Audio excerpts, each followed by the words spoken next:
So our first speaker up is Fiona Ewing. Fiona is National Safety Director of Forestry Industry Safety Council.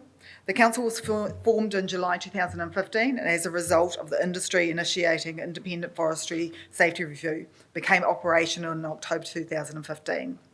Fiona has more than 30 years' experience in working in health and safety in a wide range of industries from energy, engineering, construction to agriculture and forestry. She spent 20 years with the UK regulator, the Health and Safety Executive, before switching to the private sector when she moved to New Zealand in 2007. Her approach focuses on successful work outcomes, respect for people, and lifting capability. She's going to speak about changing health and safety thinking in forestry industry, moving from compliance to care and successful work. Welcome, Fiona. I'm not going to stand behind the lectern because you won't be able to see me. Is the sound all right? Yeah, cool. This picture here was gifted to me by my team when I worked at PowerCo, when we talked about having avatars. And it's probably pretty appropriate. You will have noticed by now that I am indeed Scottish.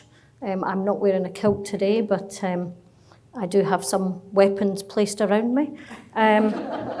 But for those of you that wonder why there ended up being a little Scottish woman heading up forestry, that's what's inside. So what you see here, this is inside. And believe you me, if you're going to work in forestry and try and change thinking, you need to have that kind of resolve to continue to work in that space. So thank you for the introduction, Kate, which means I don't really have to tell you too much about FISC. But what I will say is we own and operate the SafeTree website. So the FISC website's the boring stuff. It tells you about the council and things and who's on it. And SafeTree's the good stuff. That's all the resources that we produce that are publicly available for people to use. So it's available for anyone. It's not just for forestry.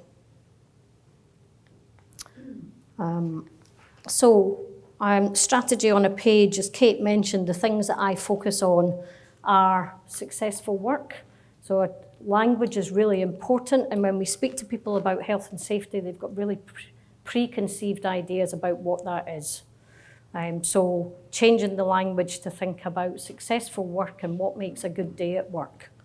And for those things, we focus on, no surprise really, it's what the legislation's focusing on, leadership, risk management, and the worker engagement piece.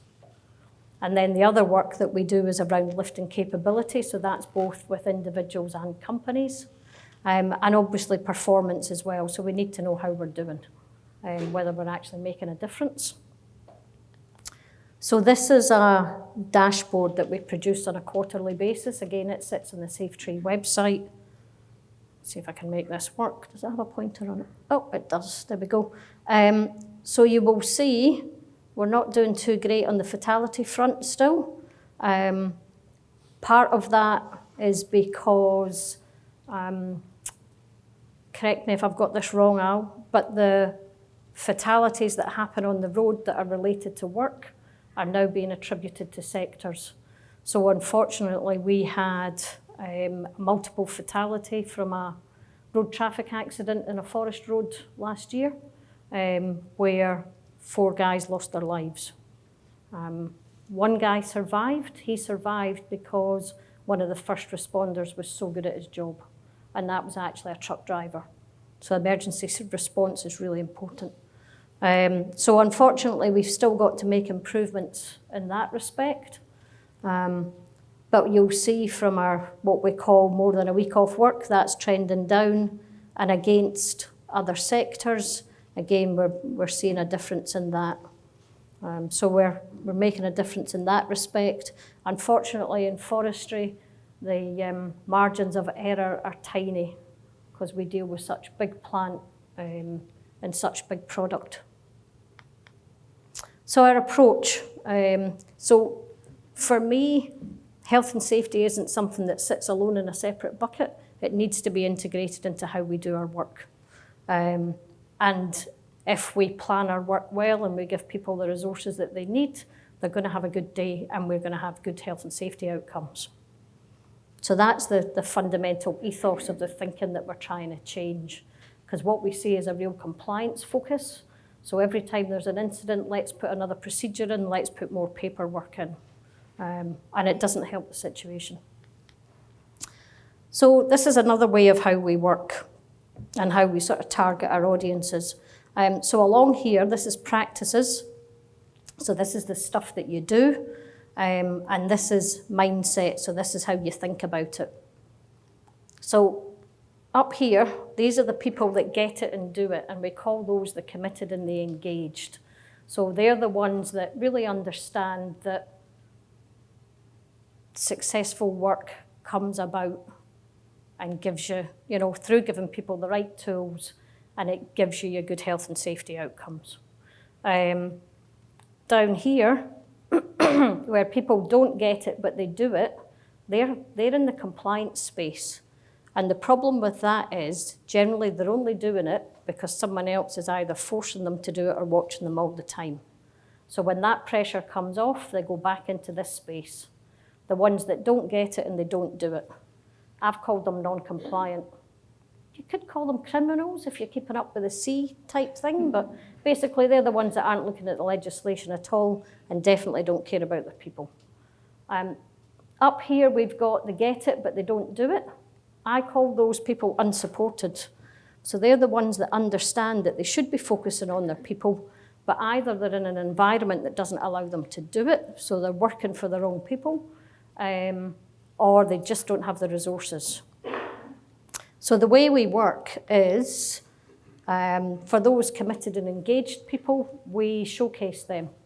So often we get told in forestry, we only ever get the bad news, we never hear the good stuff that actually goes on in the sector. And all sectors are the same. Media loves the bad news stories, but not the good news stuff.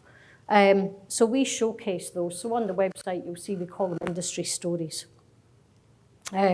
And we stole that idea from the Business Leaders Health and Safety Forum because they started doing it first. The ones that are in the compliance space, it's really about convincing them that health and safety isn't just a compliance thing. It's about looking after your people and good work. So we can shift them into that committed and engaged space. And then support the others. So that's through giving them resources, working with them through our contractor certification and worker certification, and helping them shift into that space. And then finally, we've got, this is really WorkSafe's stomping ground, because they're the ones that have got the powers of compulsion to shift that thinking. But often people want to start here. So one of the sort of constant questions I get asked is, what are we going to do about the poor performers? So, but the aim is, if we grow this piece by working here and here, we'll squeeze these guys out of the business. So we don't want those people in the sector. So that's how we approach things. So by telling the good stuff more so than the bad stuff. It's also interesting to see how the cultural maturity of the industry's developed. So when I first joined 5 years ago, it seems like only yesterday, honest. It's cost me a fortune in hair dye. My hair did used to be red like it's on that first picture, but it comes out a bottle now working in forestry. So there was a bit of an attitude in forestry that if you worked in forestry, there was a good chance you were going to die in forestry. And that's actually one of the big shifts that we've seen, is that that's no longer acceptable. They now understand that that doesn't have to be the case. And it's interesting to see the change. So prior to the review, the focus was very much on individual workers. If those people would just follow the rules and do as they were told, we'd be sweet. That's how it's going to work. The independent review came along and they talked about contractors and about how they operate. And one of the recommendations was we develop contractor certification.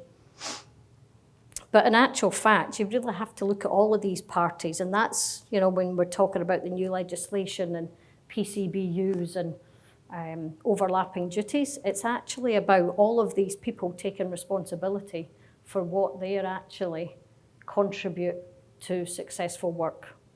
Right up to the investor that acts, because that's where the money comes from. And the decisions that these people make on a day-to-day basis as well. Because workers and contractors can only work in the environment that these guys provide.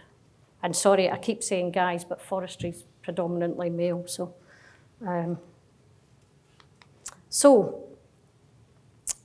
I'm a great believer in going out and speaking to the people that do the work. And one of the first forestry visits I did was in Gisborne, and the guy had a hazard register that he was trying to go through with me for a site induction. I was going to be there for about half an hour, 45 minutes. No kidding, this was like an A1 folder. It had 800 hazards on it. It would have been really useful as a leg splint for someone, but other than that, it was a bit of a distraction. So I said to him, I want to know what's going to kill me today. That's what I'm really interested in, you know. And this is what he came up with, straight off the bat. I asked the question, he came straight back at me with the top 5. The health one's now been added in, but tree felling, breaking out and extraction, so that's when they extract the stems for processing. Driving should actually probably be at the top of that list now. So that's both to and from work and on forestry roads. We've had an instance recently actually with a contractor for a regional council who comes in to do checks on resource consents and has an electric bike and thinks it's fine to just scoot about the forestry block without telling anyone that he's there. He's had a few near misses with trucks, so it's something that's had to be dealt with. So the forestry roads, man-machine interaction, that's something that for your sector, you'll see that as well in terms, I noticed that you said forklifts were an issue. And maintenance. So some of the kit in forestry now is huge. And doing maintenance on that has caused us some issues. And then the health piece, both physical and mental. There's a real blur now between, we always talk about work-life balance, but you take work home and you bring home into work. So the physical and mental side of it is something that we look at as well now. In a similar but slightly different process, we asked a bigger group than this, probably in about 5 workshops around the country, what makes a good day? And these are the things that they came up with, which is really good because this is the stuff we're focusing on. I didn't plant it, but this is what we look at. So as you will see, there is not a hazard register there.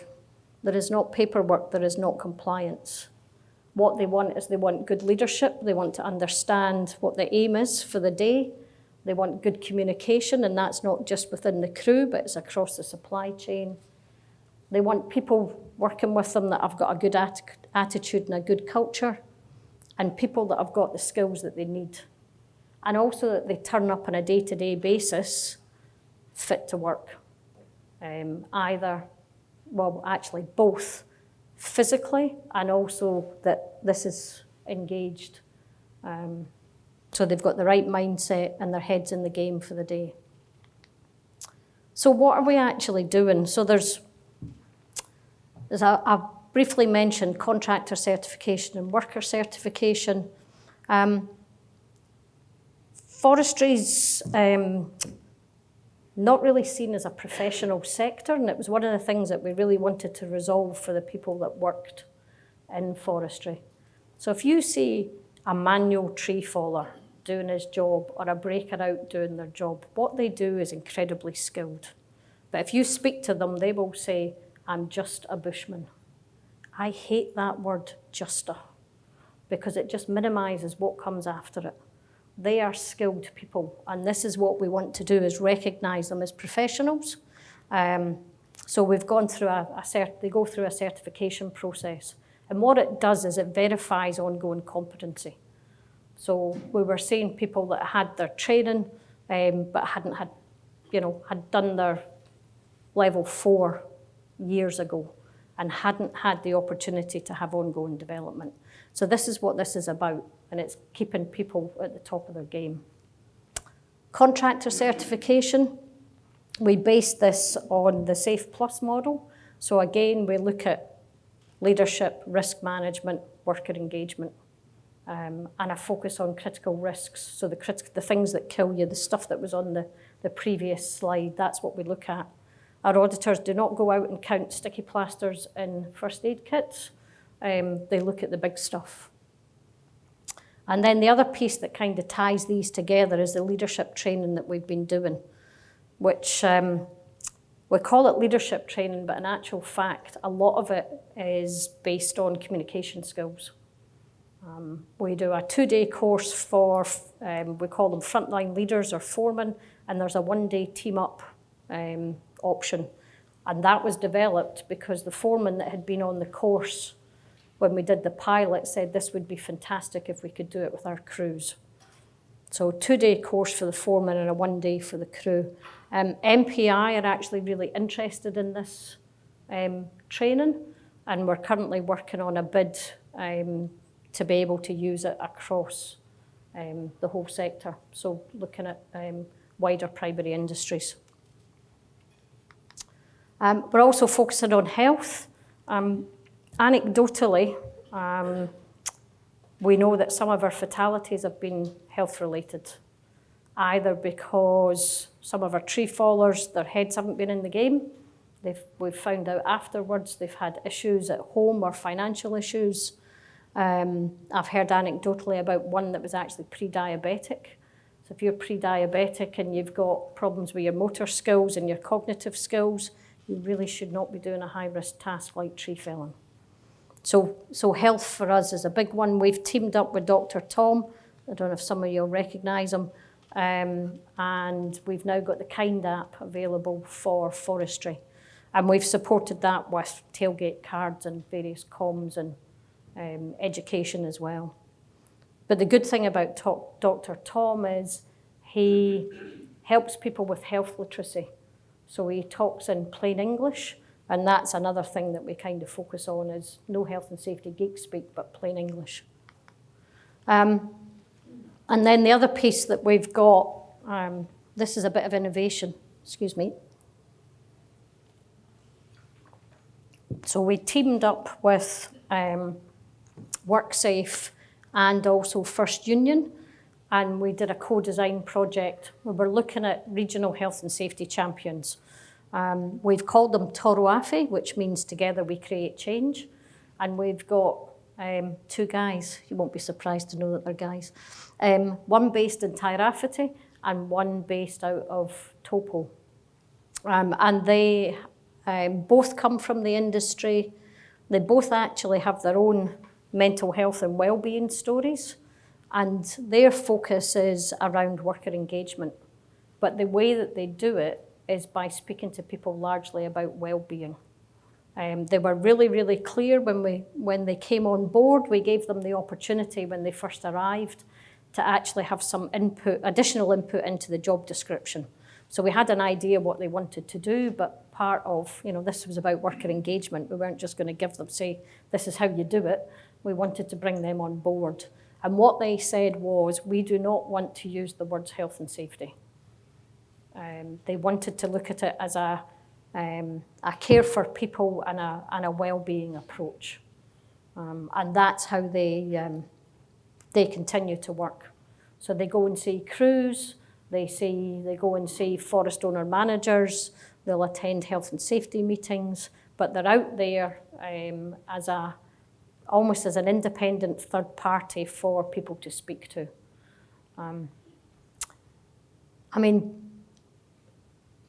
Great kudos to WorkSafe because they've taken the risk to do this. So they're funding it. They're actually employed by the Forest Industry Safety Council, so Richard and Wade both work for me. But WorkSafe are very, very interested in the outcome of this.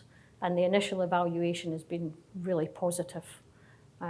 So that we would like to see these extended across other sectors. And there's certainly interest from ag and from quarries at this stage as well.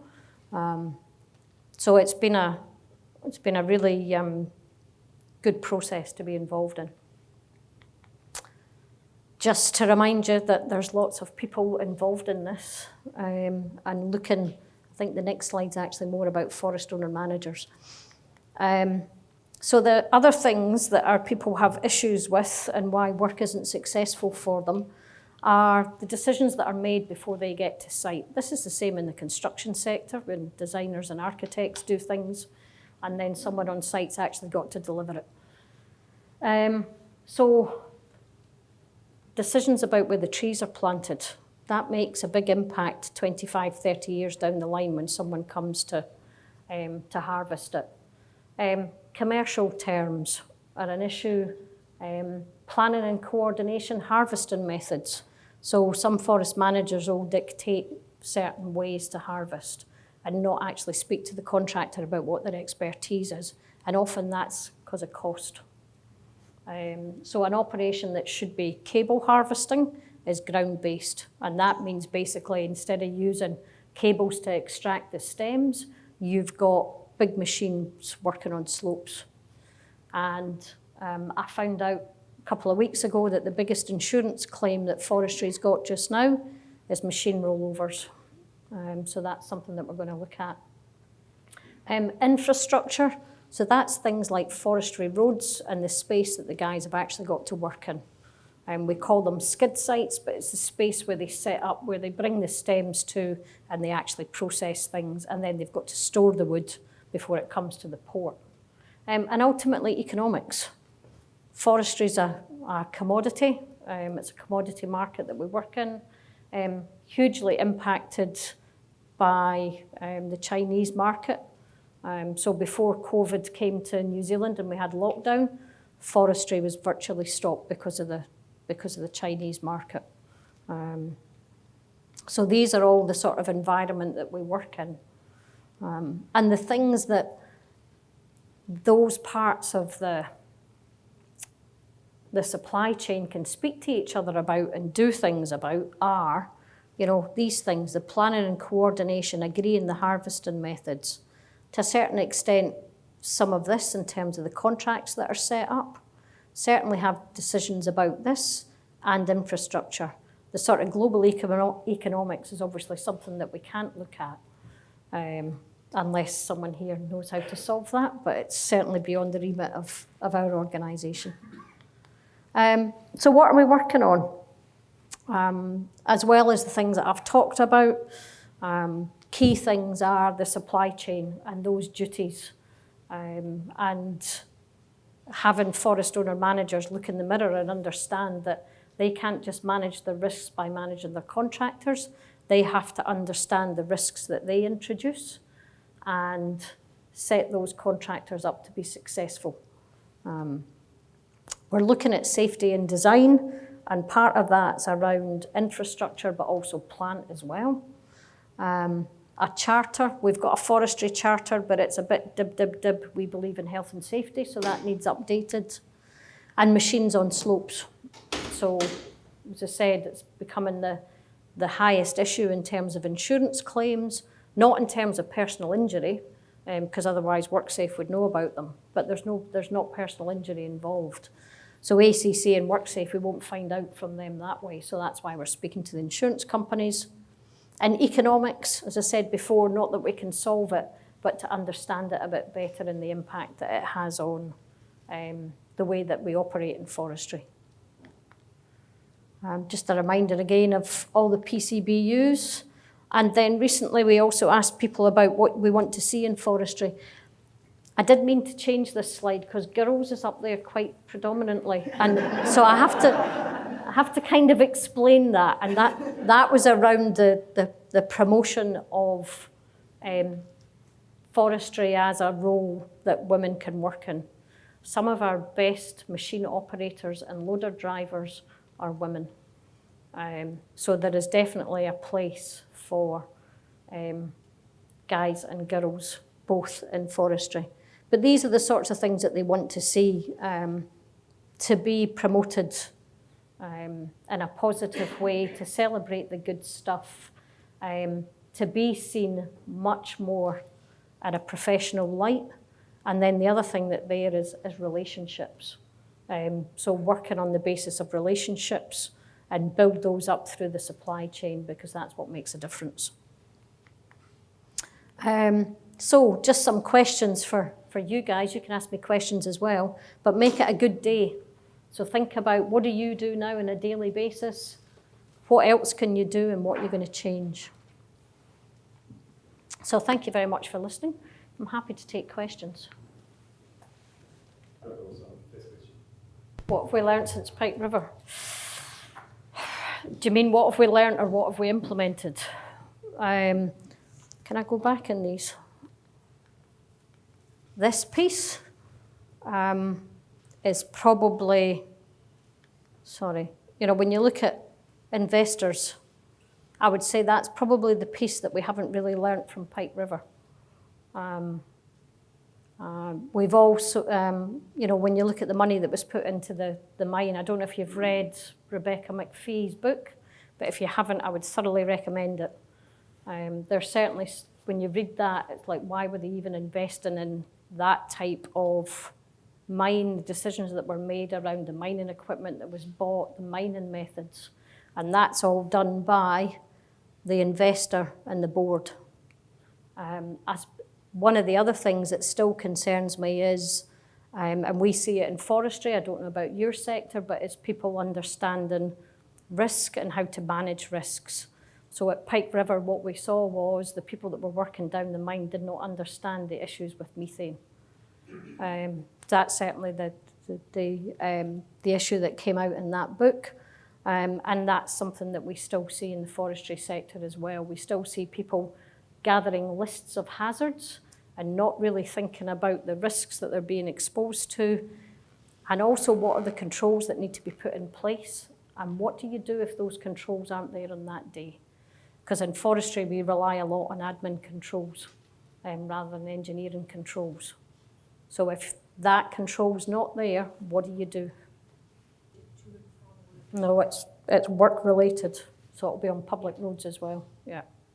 So that fatality, those multiple fatalities that occurred were on a forest road, but it's also got public access, and it was actually investigated by the police rather than WorkSafe.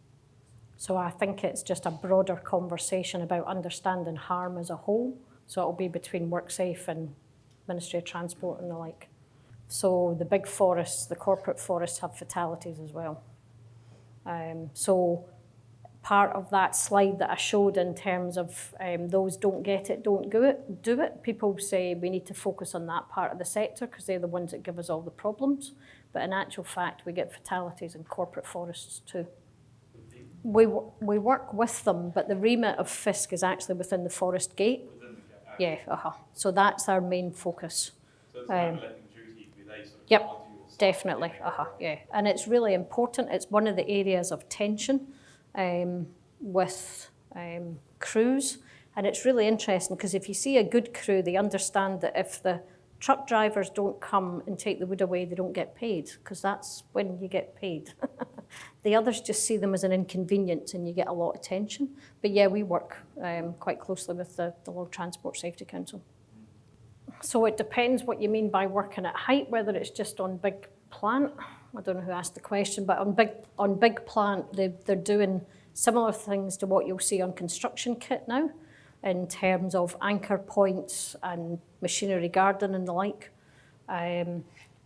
Generally on tall stuff like haulers and towers, they'll do maintenance when it's lowered to be moved.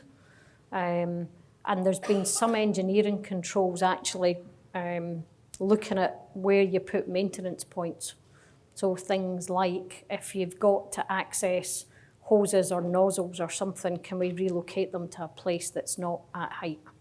So those kind of things are going on.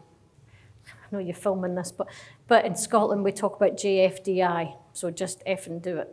So that's part of the culture. The other bit is, have we actually thought about how do we do maintenance on our equipment? Have we actually planned that? Where are the bits that we have to get access to? I mean, one of the incidents that I was told about recently when I was on site, and it was they'd taken a ram off something, and it was about 40 kgs, and they dropped it off the machine. Now, A, you could have done damage to it. B, was there someone else under it? But they hadn't thought about how they were going to do the maintenance. So it's that planning aspect as well that they really need to focus on. Actually, the biggest change we've seen in contracts is around mechanisation, because forest owners have realised that guys can't cover the debt on that kind of kit if they haven't got a 3 to 5 year contract. So that's been one of the biggest changes. And then, yes, they are looking at health and safety metrics. Sometimes it's still quite immature though, so they're looking at LTIs and TRIFR and things rather than leading indicators, and that's something that we want to change. Fantastic. Thanks, Fiona. Good. Much appreciated. Brilliant, thank you.